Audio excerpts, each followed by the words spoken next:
सुरुवातीला भांडवल भरपूर आहे म्हणून ते सगळंच भांडवल गोठ्यामध्ये लावलं जातं. गोठ्याच्या जे स्ट्रक्चर आहे त्याच्यातून उत्पन्न मिळत नाही. तुम्ही कर्ज काढून किंवा डेअरीवाल्याकडून उचल घेऊन जर दुग्ध व्यवसाय सुरू करणार असाल तर अशा वेळेस गोठ्याच्या स्ट्रक्चरवर कमीत कमी खर्च केला पाहिजे. त्याच्याऐवजी जातीवंत जनावरे घेणे, चाऱ्याचं व्यवस्थापन करणे यासाठी आपण जास्तीत जास्त पैसा खर्च केला पाहिजे. मुक्त गोठ्याशिवाय दुग्ध व्यवसाय करूच नये.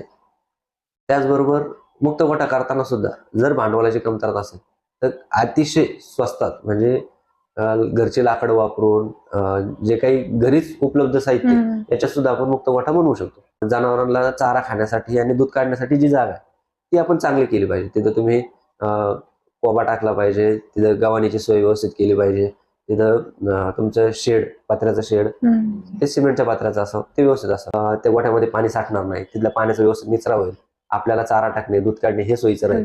अशा पद्धतीने त्या सगळ्या गोष्टींचा विचार करून मग गोठा बांधा.